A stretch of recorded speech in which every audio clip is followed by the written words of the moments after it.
the Tour de France.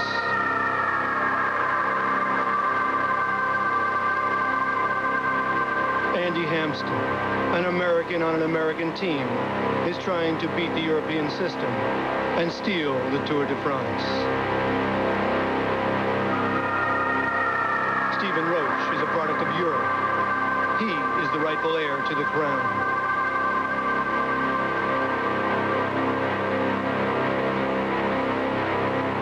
Once compared to cycling immortals, Laurent Fignon has won twice before. He wants his place in history. Would it have been Greg LeMond again? We'll never know. He was shot in a hunting accident.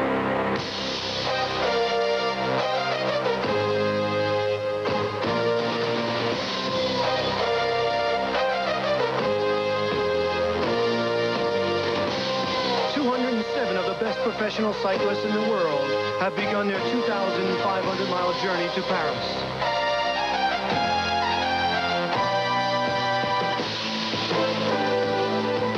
Among them is an American with a mission. Andy Hampsten, fourth last year, said goodbye to his French team and brings his own American team to the Tour. Irishman Stephen Roche comes armed with possibly the best team in cycling. Back from injury, Roche may prove unstoppable this year.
CBS Sports is proud to bring you the Tour de France.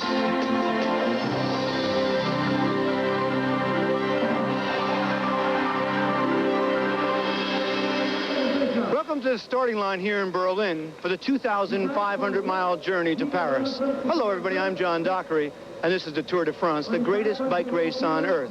The finest professional riders from around the world are gathered here.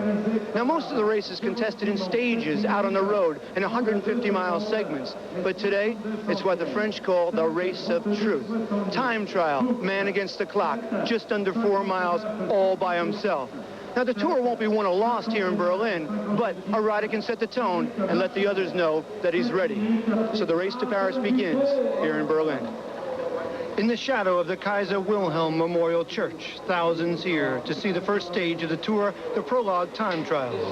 207 riders from 23 teams on a 3.8-mile dash through the streets of Berlin. For most of the 24 stages in the Tour de France, the 9-man teams ride together. But today, each rider faces the challenge alone. A test of nerves as much as speed. Solitary moments serve as private preparation for this first and shortest of the 3 individual time trials. A special start house complete with a short ramp is in place. The riders leave one after another, 60 seconds apart. Now this is an all-out sprint against the clock, so a carefully planned warm-up is a must for every athlete. The American 7-Eleven team uses a treadmill to help pump oxygen to their soon-to-be-tested muscles. An air pump does the same for the bikes. American Ron Kiefel, waiting for his turn, takes time to sign a last-minute autograph. Meantime, Czechoslovakian-born Milan Jurko, riding with an Italian team, starts early on. The early starters are not usually considered contenders. The fastest riders may start almost 4 hours later. But this day, Jurko burns the course with a blistering 7-minute, 14-second sprint, a mark which should stand for a full hour and a half. Ron Kiefel is now ready for his battle with the clock. His wife, Darcy, captures the anxious moment on film.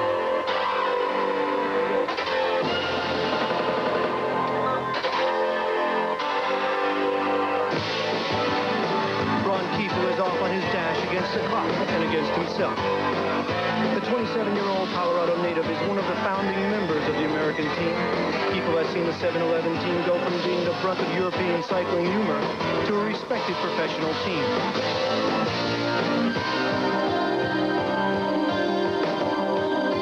Though the distance is short in this first day prologue, the impression left can be a lasting one.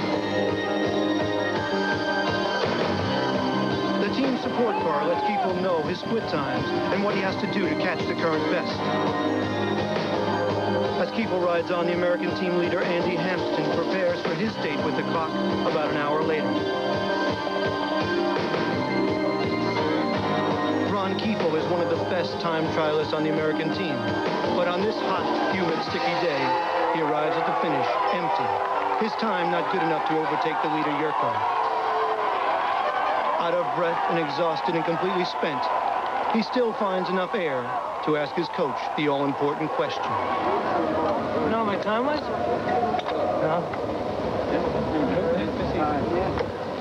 Many of the team leaders are still to come, including Andy Hampsten, who wants to make a strong statement on this first day of the Tour de France. For Kiefel, a race a bit too long, his time 13 seconds behind the leader. Okay, shorter. I died so bad in that last kilometer. Did you? The stars will soon be out for their battle with the clock.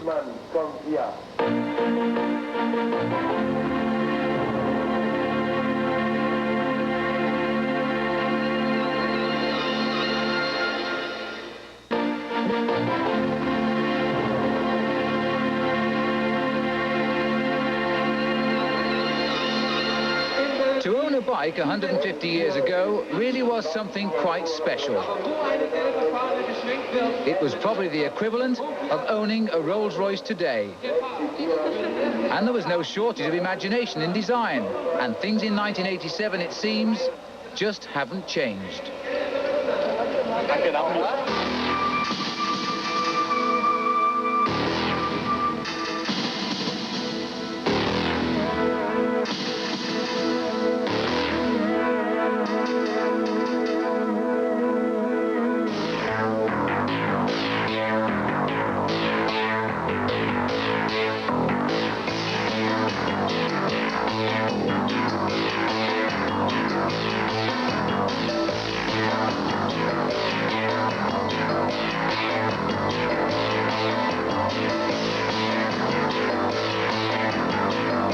Since 1980, when the East Germans produced the first of the new breed of speed machine, designers raced ahead. Until about 8 years ago, this was the state of the art in Tour de France cycling, the regular diamond-shaped bicycle for use in all stages in the race. Now take a look how things have changed. This is the new bicycle now for all the time trial stages in the race, such as this afternoon's Prologue time trial. You can probably see the difference. It's totally aerodynamically designed. The sloping top tube here, the upturned handlebars to keep the rider with his regular racing position. The flattened spokes slicing through the air. The front wheel, in fact, 1 inch smaller than the back wheel here. And this itself was sheeted with graphite. Although the wheel is heavier, once it's rolling, it really does go quite quickly.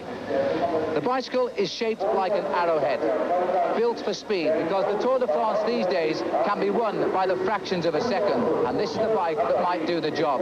If you want to buy one at home, though, I'm afraid the price isn't quite so streamlined. It'll probably cost you in the region of $3,500. The near 4 miles Prologue time trial that opens the Tour de France is a short sprint, with each rider taking his turn. But if you miss your start time, you go when you can. Milan Yurko had set the target time, but then came a determined effort from rival Eastern Bloc rider, Poland's Lech Piasecki. There are no Eastern Bloc teams in the race, but a handful of riders have permission to race in the West. Piasecki, who won the World Amateur title in 1985, was traded to an Italian professional team for a supply of racing bikes to Poland. Now, with the fastest time, he seemed a good investment. But the stars are still to go. Andy Hampsten from the United States. Laurent Fignon, the great French hope and twice a winner. Phil Anderson, the Australian, fighting back from injury. And Stephen Roach from Ireland, third 2 years ago. This is perhaps the most important tour ever for Phil Anderson. He's anxious to prove that he can come back after suffering from hereditary arthritic disease in his back. Last year was a tough one for the Australian, and there were many who said he would never race at this level again. But at least memories of a great career will help his return.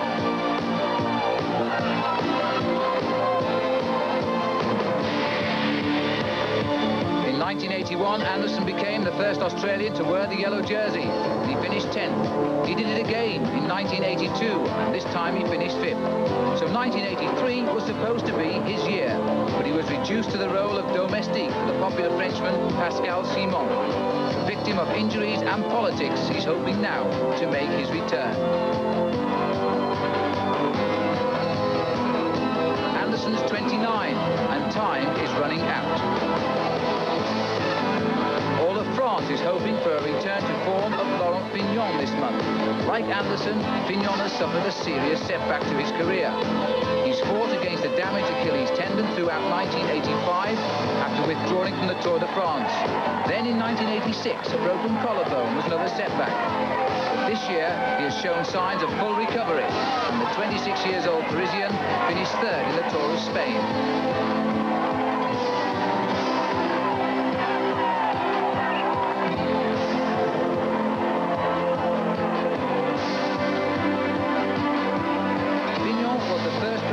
To win the race in his own back garden of Paris. He did it in 1983 and 84. But after two such wins, he was to become another Tour statistic. And last year, he struggled behind the rest in the Pyrenees. He abandoned the race, saying he was sick.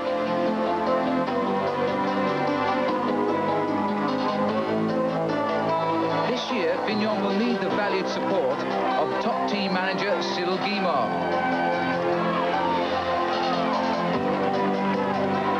But it's Fignon now who hopes to turn a corner and see his career go back to the top. Anderson completes his time trial, and it has clearly hurt the Australian. He's also failed by just 23 seconds to match Piasecki. It's Andy Hampsten's turn to enter the start house.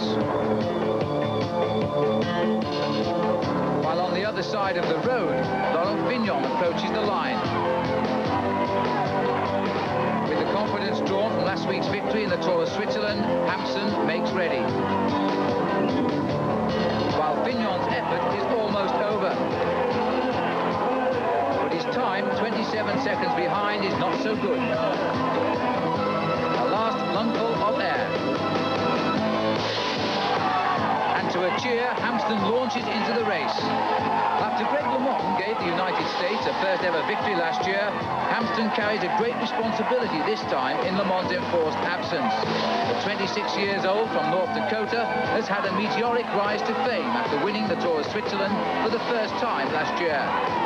Hampsten is now on the American 7-11 team.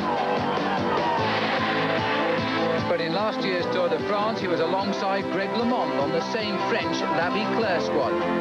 Hampsten possesses the most wanted talent of all the ability to climb mountains and fast. He helped pave the way for Greg LeMond to win the Tour last year when he paced him in the Pyrenees, where LeMond moved to within 40 seconds behind the leader, Bernard Hinault. Hampsten finished fourth and won the white jersey of best newcomer in last year's Tour. But he became a star in his own right last week when he won the Tour of Switzerland for a second time.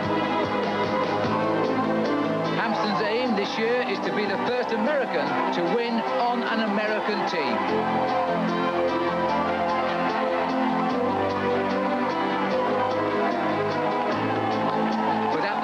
There's about to be a new leader as Prologue specialist Jelle Nijder from Holland sets the best time, and this will be his fourth Prologue victory of the season.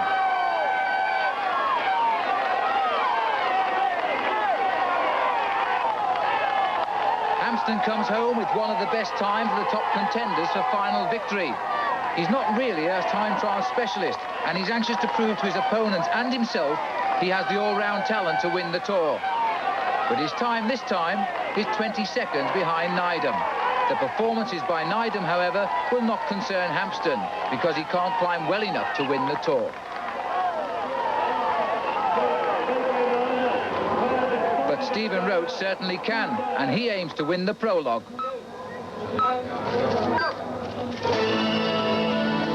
Roach turned professional in 1981 and won 10 major races. But since his third place in the Tour de France 2 years ago, he too has suffered setbacks through injury. But in Roach's case, no one doubts that he has fully returned to his best condition. But Roach is an Irishman now on an Italian team. Last month he became the first Irishman to win the Tour of Italy, a race only 300 miles shorter than the Tour de France, and he did it despite aggression from his own team. 2 years ago, Roach heard all as Greg LeMond, an American on a French team, was ordered not to win the Tour de France and wait for Bernard Hinault, who was falling behind. Perhaps Roach learned then to look after number one.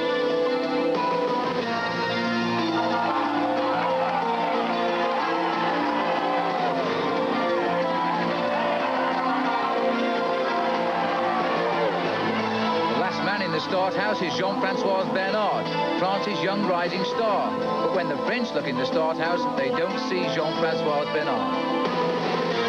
They still see Bernard Hinault.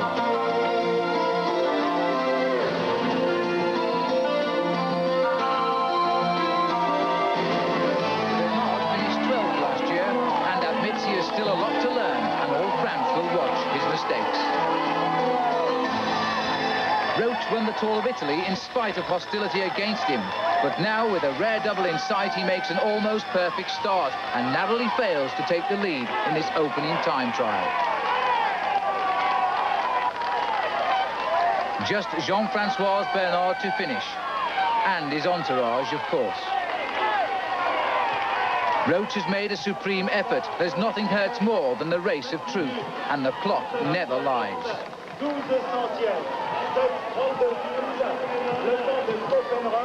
Now it's Bernard's turn to finish, and the Frenchman has not disgraced himself. And in a last burst to the line, the Frenchman's time is only 9 seconds behind Needham, who wins in his third Tour de France, his first ever stage of the race. Lech Piasecki of Poland was second. And of the stars, Bernard didn't do too badly, but Andy Hampsten was only 20 seconds behind, Ron Kiefel 21. So, as the crowd gathers round to see the first yellow jersey of 1987 presented, a special star appears. Rather overweight, perhaps, but Bernard Hinault is still here. We'll be right back after this break.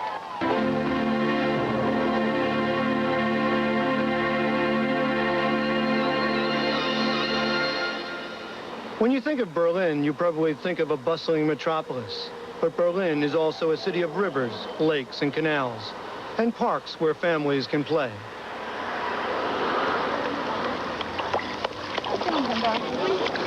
Berlin is also a city rich in history. This year they celebrate their 750th birthday. In Europe, Berlin is a mecca for young artists, and a masterpiece just might be found painted on the sidewalk. There are elegant Baroque buildings reminiscent of another time when German royalty ruled the land. Very few of these buildings remain today. Most were lost in the war. West Berlin is what you might call an economic miracle. At least that's what they called it back in the 60s and the 50s when these buildings were constructed. And this is East Berlin. The wall built in 1962 still divides East and West, and reminds us of those who tried to cross that wall.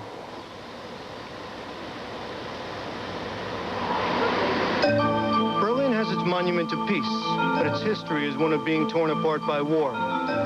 Adolf Hitler used the 1936 Olympics as a propaganda tool to fan the flames of war.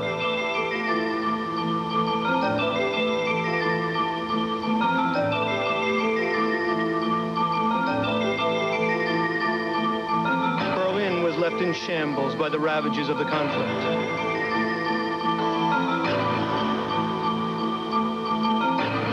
After the war was over, Berlin, isolated from the world, relied upon the airlift to feed its hungry people, its food supply cut off by a communist blockade. Just a few years later, Berlin was once again the battleground for the Cold War. The wall became a barrier separating ideologies and human beings.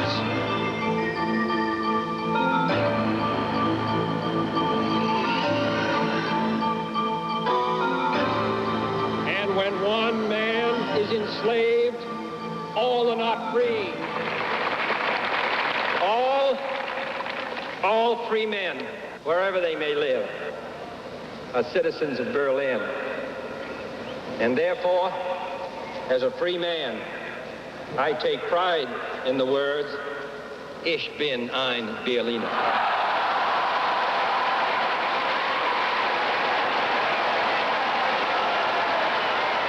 At the site where John F. Kennedy spoke those famous words over 2 decades ago, the riders will finish their races today.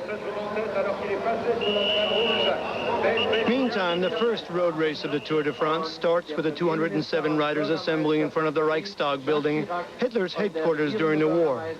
It's a perfect morning in July. Berlin is the farthest start point in the race's history, and after the opening prologue, the riders faced a short 65 miles road race inside West Berlin last Thursday.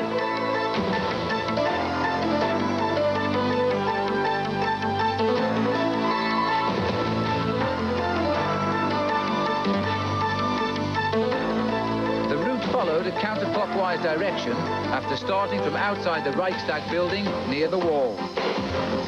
And the yellow jersey is everyone's target, and the man wearing it this morning is yesterday's prologue winner, Jelle Neidem, who is defending a tenuous 3 seconds lead. There are no hills to test the riders, but the chance of $3,000 for the daily stage win, or even capturing the yellow jersey, they could be the rewards.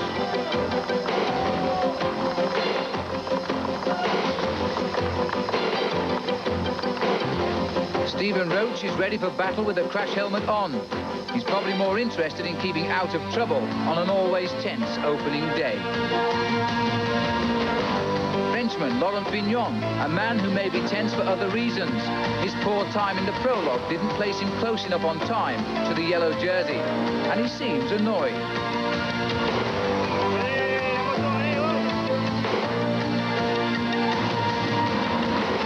Young American hope Andy Hampsten has settled in quickly, and with youthful enthusiasm perhaps, he keeps up a patrol of the pack, which is considerable now in size.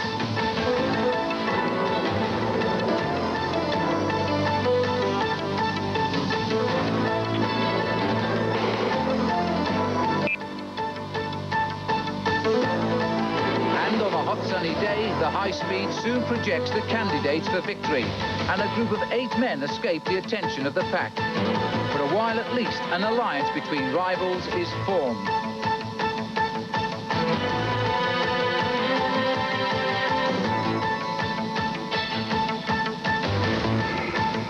The Berliners watch the pack race by, and they're over a minute now behind the leaders. The man with most to gain in this escape is Lech Piasecki. How ironic that a Polish rider was leading the attack in the shadow of the Berlin Wall. With 3 miles to go, Piasecki has the chance to become the first ever Eastern Bloc leader in the history of the Tour, and he wasn't going to let it go now. The pack is closing fast, but on this short stage, time is running out.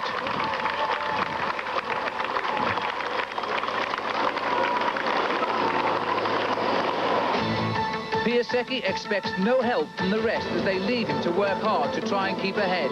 He needs just a 3 seconds advantage over the pack to make this historic lead.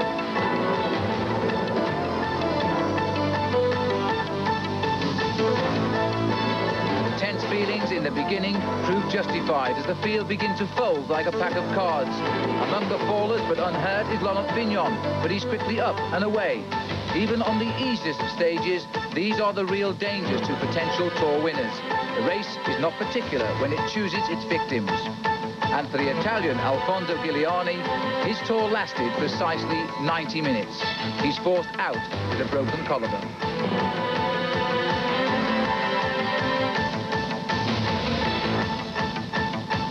Ironically, up front, it's Giuliani's teammate who tries to win the stage. But right on the line and watch the left, it's Nico Verhoeven who gives Holland another victory. Piasecki is sixth, giving him the best overall time and an historic yellow jersey. So the Tour has its first road race winner, a sparkling performance by Lech Piasecki. And isn't it ironic that the Tour was held in Berlin with the hope of cracking the Eastern Bloc to allow their riders to come to the West? East Germany and the Soviet Union declined, and now a Polish rider wears the yellow jersey and is congratulated by the Prime Minister of France in West Berlin. So after stage one, here are the top 5 riders. Piasecki on top, but not by much. The Tour contenders are biding their time because later this day is the all-important team time trial, and relaxing before the race are the Americans in Europe. The way we spend our summer. This is our collegiate trip to Europe. Yesterday was Introduction to Pain 101. Today was Introduction to Nerves 102. This afternoon, Introduction to Speed. Who has it and who doesn't?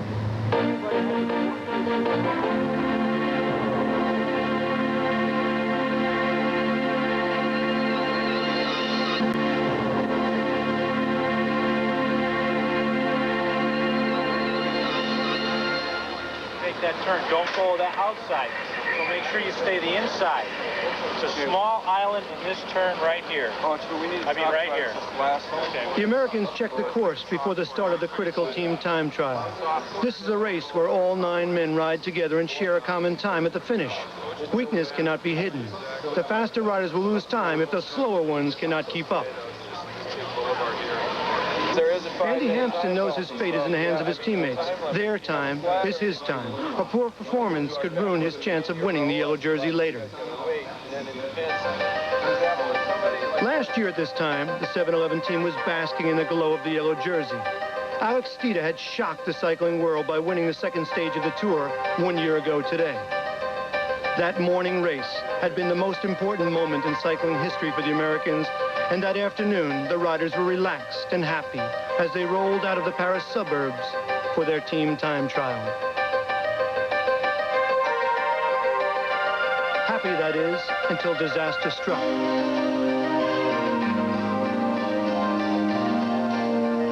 Everything that could go wrong did go wrong. The 7-Eleven team came unglued, splintered into separate parts, each rider trying to survive the near total collapse.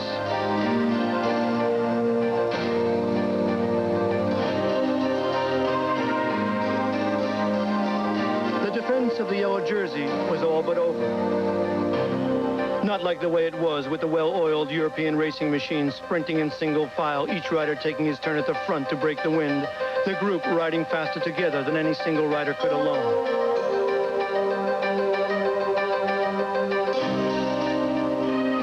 Steeda, exhausted from his all-out effort to get the yellow jersey only hours before, became an albatross around the neck of his team as they tried to pull him home. They suffered the embarrassment of being passed by a team starting 5 minutes behind. So as the first group of 6 riders crossed the finish line, the American team realized that last year's Tour de France was really over for them on the second day of racing. They had come within seconds of losing their last 3 riders, including Steeda, the trio just making the cutoff, which eliminates any rider finishing too far behind the leader.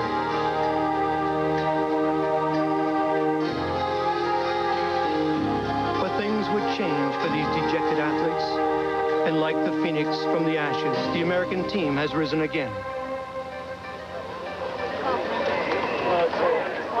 It's going to be an American team out there that isn't just going to be this picture of struggle and you know, hanging on to survive. You know, we got to be up there. We got to be dealing the cards this year. We got to be doing stuff in the race. And you know, maybe that sounds boastful, but we have to do it. I mean, we don't have a guy like Andy Hampsten on this team to not do that. And we're not going to leave him high and dry. There's too much talent, too much motivation, and too much to lose. Like Bob, the one thing you can't do is stand up on the front because you accelerate without really realizing it. And when you went over that last hill, you just about... Determined not to relive last year's nightmare, the American team stayed in California during the European racing season to work on the coordination and teamwork needed to battle their foreign adversaries. Working together at home was a risk because it kept them 6,000 miles away from the people they would face in the Tour de France. So the thing is just to go as smooth as we were going, but just a little bit faster. All right. Total relax. Total So we'll do relax. one more big lap and then come back here and stop again, and then we'll see about doing maybe a lap or two on the 5-mile circuit.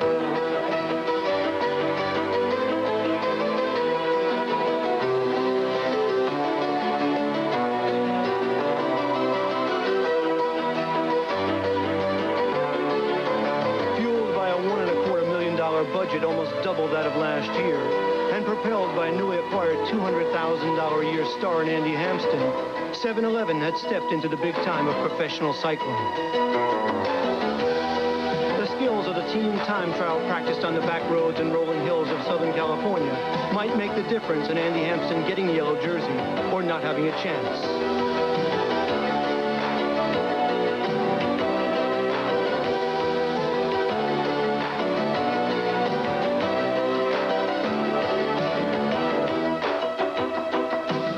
7-Eleven will soon be tested here in Berlin on the second day of the Tour de France.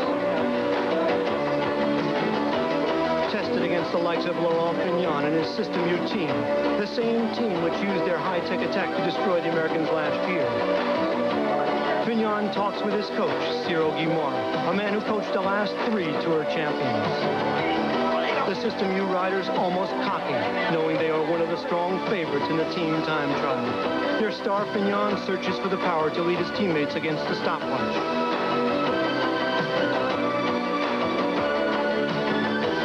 While another team captain gets ready in his own way, Andy Hampsten hoping the lessons learned in California will pay off here today in Berlin, and wondering if disaster will strike again.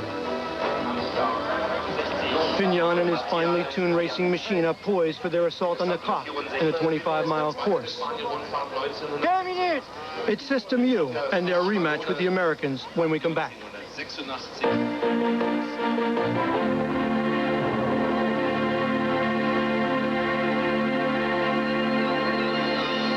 Truth arrives for the 7-Eleven team. The memories of a year ago when they lost the yellow jersey, still a nightmare they hope will never be relived.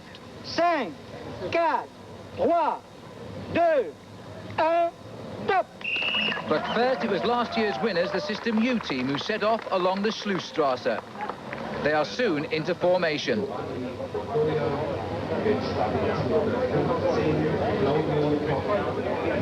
After a rest of only 3 hours from the road race, the route this time was a loop of 25 miles to bring the riders back to the same finish. If we make a mistake, we can make a big mistake here. So if we make a mistake, this will be a big one, but we're not going to. So the better we do, the less changes there will be in the race. Last year, it was the System U team who demonstrated to the rookie 7-Eleven squad how to ride the most technically difficult stage of the Tour de France. Then they finished with a time 6 minutes faster, and the 7-Eleven team were all but last.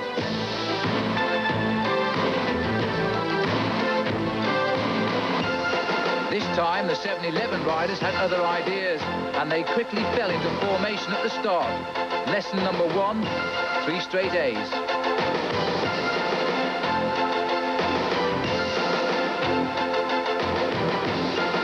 Do it right, in team time trialing, each rider sets the pace at the front for about 50 yards or so, and then he falls gently back into a drafting position. With the 7-Eleven team, lesson number 2, straight A's again.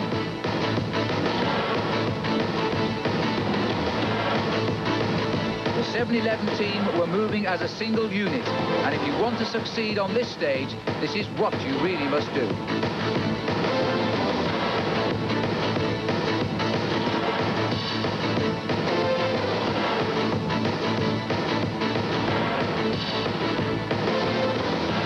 At the 10 kilometers check, the System U team were ahead, but by seconds now, not minutes.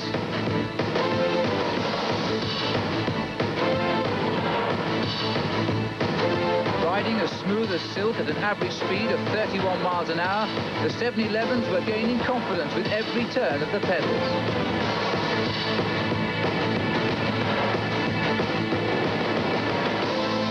Stephen Roach's Carrera team, the last to start, were fastest at all the checkpoints, and Roach, with the confidence every leader should have in his team, was content to just play his turn when it came.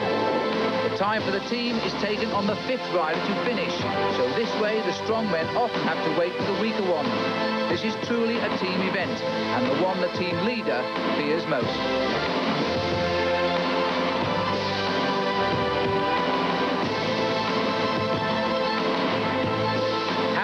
Has no such fears with his American team. The 711s are doing just fine.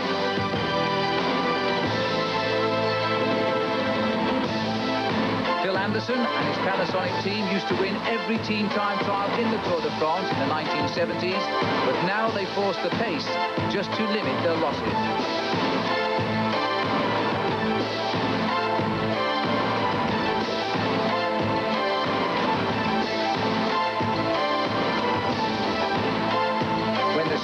Came to the line, the winners last year were on course again for the top spot. They sprinted over the line with the best time for the 25 miles to take the lead.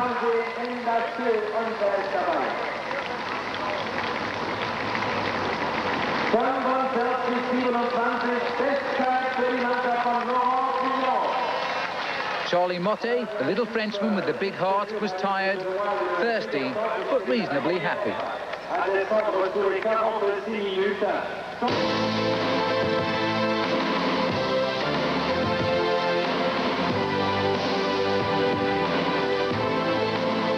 711 team were now a lethal machine in full flight. No weak men, and that makes a real team.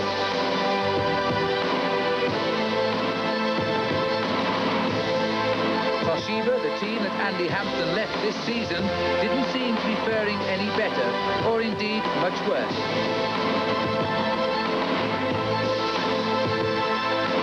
And one American boy's dream of bringing his own American team to the Tour de France was becoming stylish reality. Roach's Carrera team still were dictating the race pattern and posting the best intermediate times, and they even looked to be going quicker.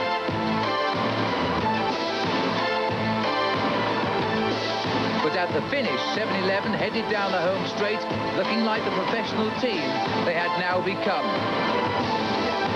Sprinting for the line, the team finished with a time only 45 seconds slower than the System U team, and for the moment, the second best time. Not far from the finish, the Carrera team was setting an unbeatable pace and would win the stage. But this day was a triumph too for the 711 team, who really joined the elite. God, I think we made up for last year. Oh, man, that was a really good effort. Nobody's going to make fun of us now. No way. No way. And at the end of a long day, Lech Piasecki keeps his yellow jersey. The Pole, though, having to share the day's honours with the Carrera team. And Stephen Roach, who is prepared to wait for the chance he hopes lies ahead. You know, the whole team's together. We're thinking about, we're going to unleash in the last week. That's still 3,000 kilometers away. But keep it more steady instead of win and then get last, you know. Try to keep it smoother in the first couple weeks. Eliminate that roller coaster. And then start winning. And then at the last week, start swooping a dude. For Lech Piasecki of Poland, an historic day came to an end. He led by 13 seconds. And of the other stars, it really was a story of Andy Hampton of the United States, who minimized his losses and was in real contention now.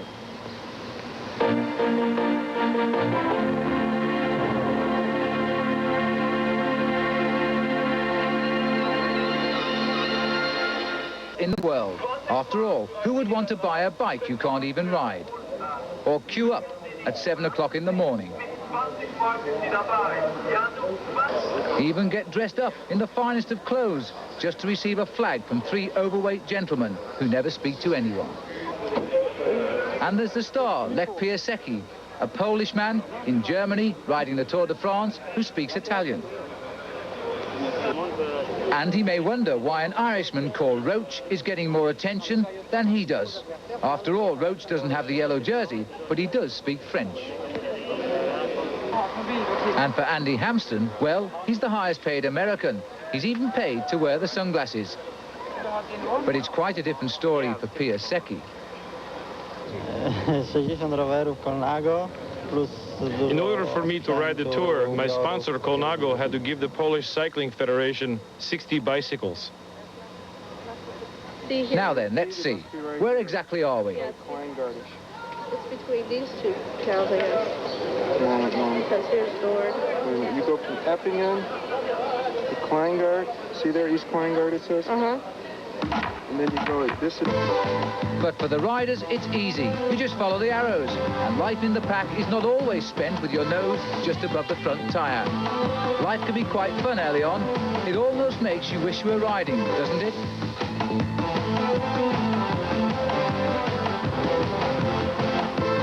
Jeff Pierce shows his new style of headgear as he thinks of the 137 miles between Karlsruhe and Stuttgart. It's going to be quite a day. In the Tour de France, there's always those who can't stop trying to lead the race. And halfway through the day, 22 men take a lead. In this game of tactics, mistakes can and are made. And although 7-Eleven's Dag Otto Lauritsen is here, the presence of danger men like Eric Mackler from the Carrera team and the Frenchman Charlie Motte should be ringing warning bells. Even Phil Anderson, he's not here just for the ride.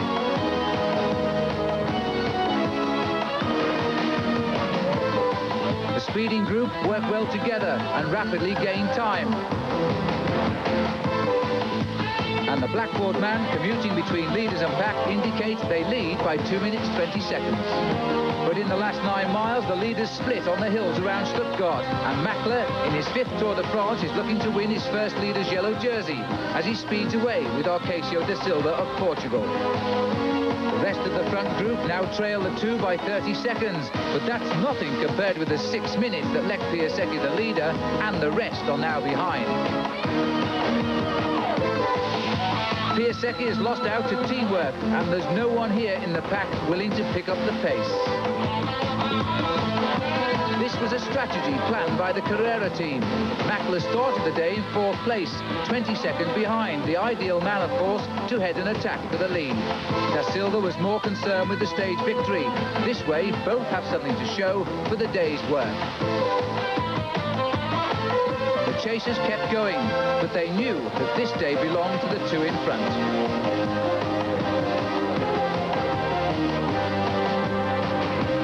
And hidden among the motorcycles, Mackler keeps up the pressure towards his yellow gold.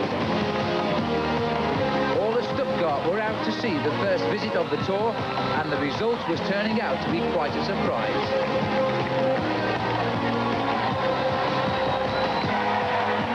Finish, Da Silva wins his first ever stage. It appeared that in return for help in the pacemaking, Mackler was happy to see him take it. The next group arrived almost a minute later.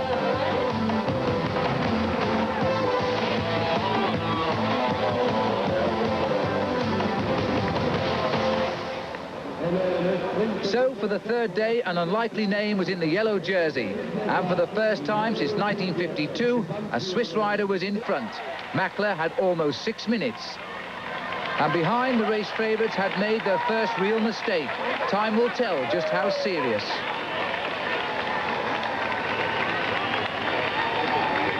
Mackler is first, but the real dark horse to win the race overall is Frenchman Charlie Motte, who is now 5th. And among the favourites, all have lost time, but they are still close to each other. But are they worried about the gap? For the moment, it concerns me just about. But if any more riders get away like yesterday, or if any of the riders that were away yesterday get away again, then it concerns me even more. System U made out pretty well with Motte and Matteo being up there. Motte might be dangerous later, but I'm not real worried. And this afternoon, in wonderfully sunny conditions, the Tour de France, after 4 racing days and 225 miles, finally came home. It crossed the borders between Germany and France. It was a day when Stephen Roach, you wouldn't forget yesterday, patrolled the pack to make sure no one else escaped. And for the yellow jersey of Eric Mackler, he was a captive. He never attacked all day. But the accidents go on. A mistake by someone, and they're all down once more. The whole field was glad to be back on the road to Strasbourg. And the Carrera team were on their best guard, thinking of keeping this man in yellow for a while yet.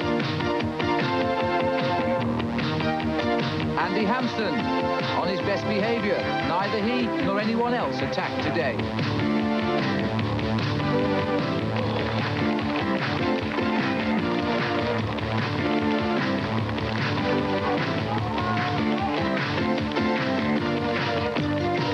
So the Tour de France has entered its native land, where it will stay for the next 3 weeks. No change in the standings, really. Eric Mackler held on to the yellow jersey.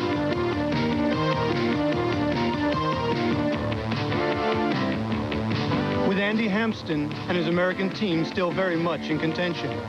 Next Sunday, we'll be in the wine country of Bordeaux to bring you more of the greatest bike race on earth, the Tour de France. For Phil Liggett, I'm John Dockery.